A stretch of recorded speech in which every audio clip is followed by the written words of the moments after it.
So it's very difficult at the beginning to let go of the mind, but you do it anyway. Sometimes it's easy, sometimes it's hard. It doesn't matter. So you see everything, focus on nothing. Have you heard about non-duality? You understand non-duality, oneness? It means everything that exists and everything that does not exist is one. Everything that exists and everything that does not exist is the sum totality of all of reality, is all one. Everything that exists, everything that does not exist is all one. When you're able to cognize, see, feel, know directly the nature of this oneness, that's enlightenment. So we're always thinking about this or thinking about that.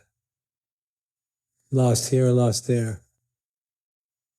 So with the meditation and contemplation, we're trying to cognize the totality of reality beyond thought.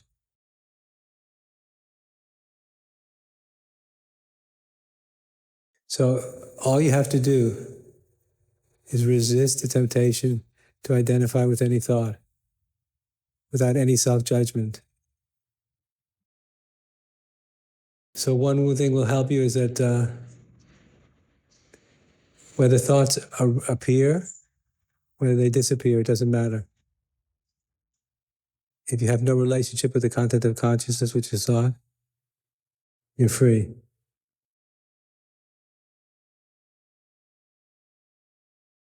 We're always having a relationship with our thoughts, right? I like this thought, I don't like that thought. This thought makes me happy, this thought makes me sad. This thought makes me frightened, this thought makes me feel excited. We have so many relationships with so many thoughts and ideas and beliefs, correct? So moksha or enlightenment is no relationship to the content of consciousness. No relationship means not two. For a relationship, how many do you need? Two, right? For a relationship, you need two. So in Vedanta, they say the truth is not two. Not two means zero.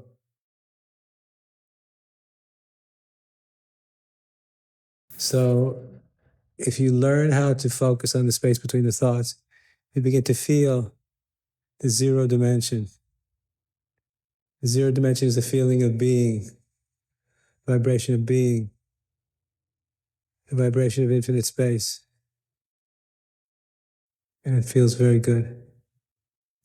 You feel free and happy, liberated, right from the very beginning. Doesn't take much time.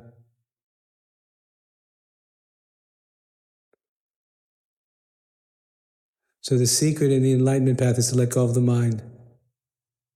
That's the big secret. It's an open secret. Everybody knows it, but nobody does it. Follow?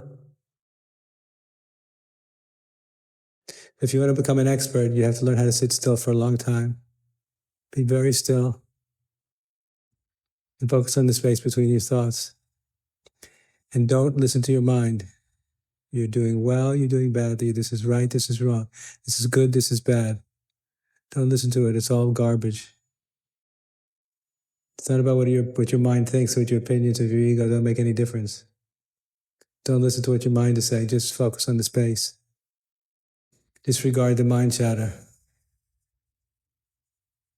Or you can see it, but have no relationship to any of it.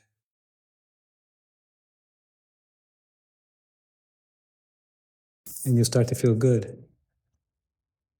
And when you start to feel good, you just follow the good feeling will take you all the way home. Eventually. If you go deep enough, you have to go deep enough.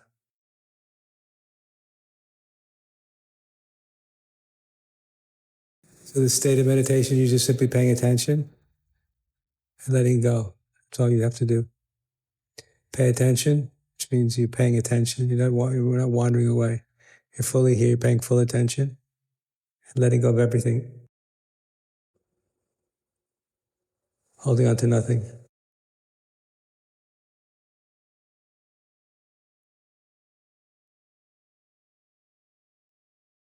That's all you've got to do.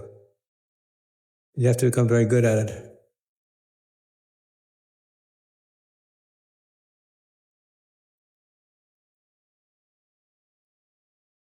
Just pay attention and let go of the mind. Pay attention, let go of the mind, and you'll know you're letting go of the mind if you're paying attention. If you stop paying attention, you'll get caught up in your mind again. So the reason you have to pay attention is to make sure you're letting go. And if you pay attention, you have all the power, and you have enough power to let go, don't you? If you want to. Even if your mind doesn't let go of you, even if your mind doesn't let go of you, you can let go of it. Understand? Like a dog, like a bad dog. Your mind might not let go, so it might be holding on to your leg, but you let go of it. And pay attention. Even if your mind does not let go of you, you can let go of it. So it really doesn't matter what your mind is doing.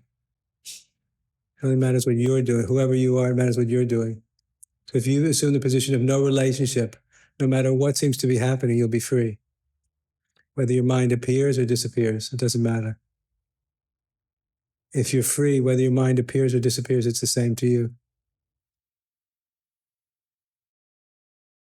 So this whole process is very mysterious because we're looking for something that's not an object. Enlightenment is not an object. It's the nature of consciousness. So it can't be seen as an object. It's not an object that exists outside you. It's present all the time. But because it doesn't exist in any particular place versus any other place, it's everywhere and nowhere at the same time. So the reason we can't see it is because we're always looking for objects. So we miss where we always already are. So if you just keep letting go and paying attention, keep letting go and paying attention, keep letting go and paying attention, and focusing on not knowing, the space between thoughts begins to open up. And as I explained to you before, as the space opens up, you'll know it because you'll begin to start relaxing. You'll feel some letting go inside. You'll begin to feel a sense of a good feeling, pleasant feeling. And then suddenly just doing nothing starts to feel very good. And just paying attention feels very fulfilling. Not paying attention to anything particular, paying attention to everything and nothing begins to feel very relaxing, compelling. It's like, have you ever looked at a candle in a dark room? It's compelling, right? You can't stop looking at it. So the nature of your own consciousness is the same thing. When you start to discover consciousness, your own consciousness, you can't stop paying attention to it. It's completely compelling.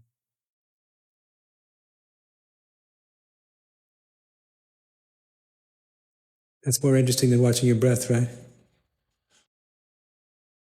Remember yesterday I said consciousness delights in its own self-recognition?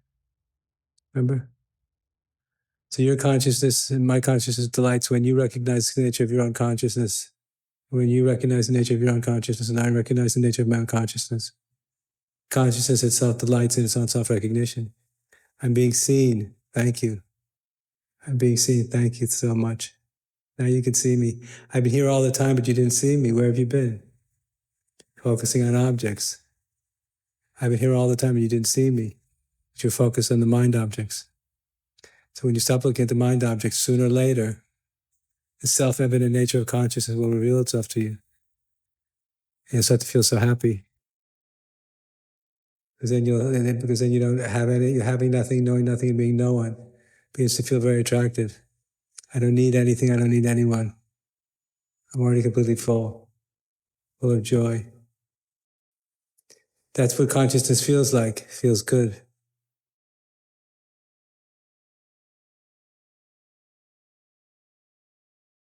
When I met my guru, it took 10 minutes for me to go beyond the mind.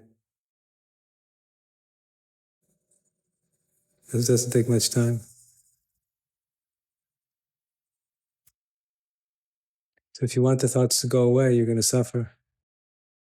And the thoughts have a will of their own. But if you have no relationship with them, they can't hurt you. That's the whole point.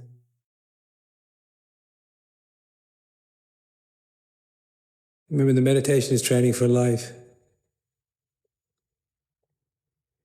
If we can't handle our mind when we're sitting quietly, then we're not going to be able to handle it when we're living a busy life. Correct? So we have to become an expert on handling it in this situation. This is training for life.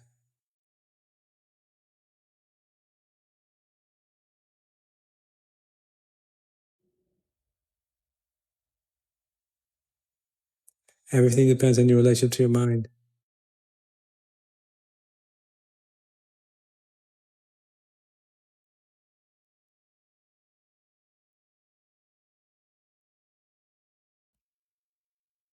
So if you sit there and want the thoughts to go away, you're just going to suffer. But if you sit there and you don't mind if they come or go, you're free. Right? That's the point.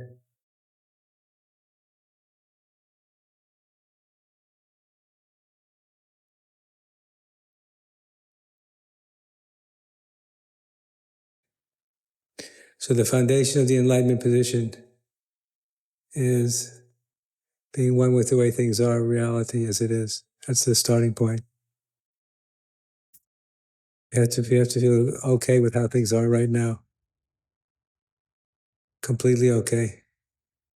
Completely not resisting at all. From there, we can change all kinds of things, but we first have to get to that point where we're fine with the way things are. That's the beginning point. Most people never even begin to get to the beginning point. If nothing's ever good enough, we always want things to be better now. A little hotter, a little colder, a little sweet, more salty.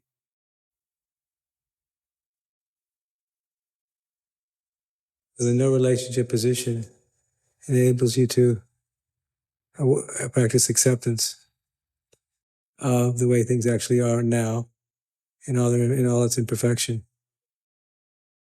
Follow?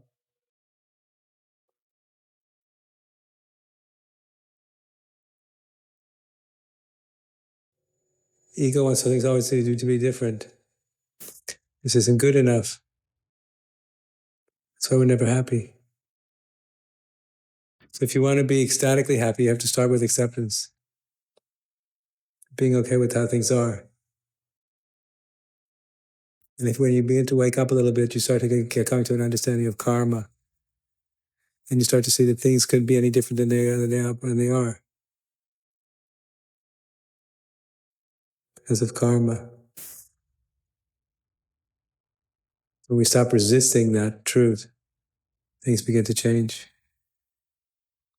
It takes a lot of courage.